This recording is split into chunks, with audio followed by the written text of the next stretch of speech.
When I type, I talk. On a Mac, press Function. You may have to set it up in your accessibility options. I use the cloud. I use an auto silencing app called Auto Silence that reads my calendar and will silence my ringer during appointments, and it will turn it back on when that appointment is over. Set it and forget it. I set up and use Gmail filters. I have a dedicated email address just for junk mail. I set my internet browser to open up the tabs that I want to make sure I'm paying attention to. I have a lot of time management strategies. My watches have timers and alarms. I always wear a watch. I use tools like Schedule Once for my clients and Doodle for scheduling group meetings and a Boomerang Calendar for Gmail for everything else.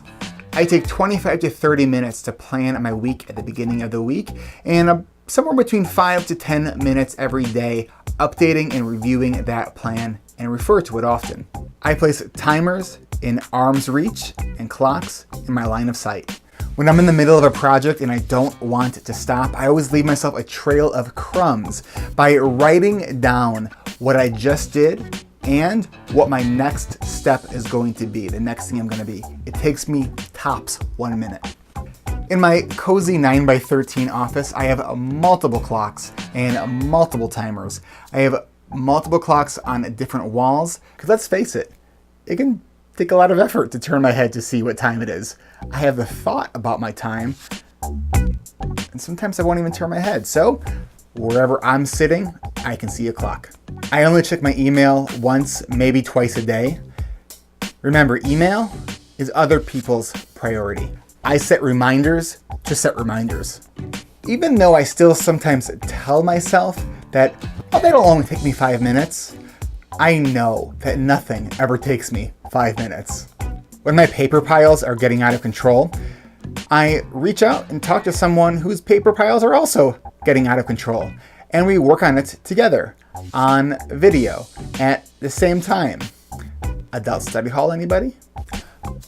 I keep a running list of all my key insights and aha moments.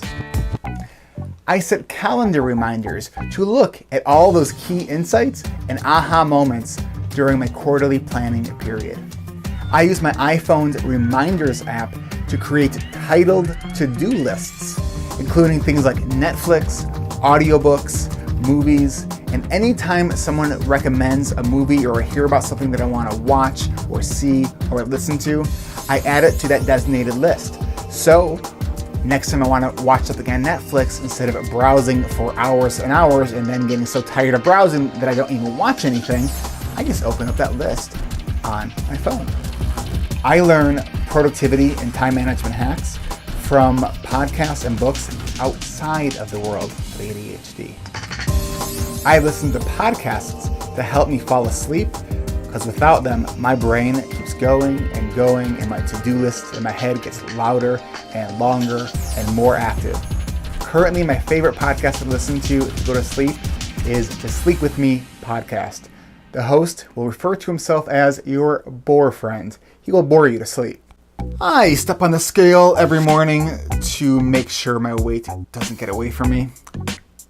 Again, I am always on the lookout for simple ways to make things simpler. I eat the same 2 to 3 things for breakfast every day. I generally wear the same color scheme. I only work 3 minutes from home. It's awesome.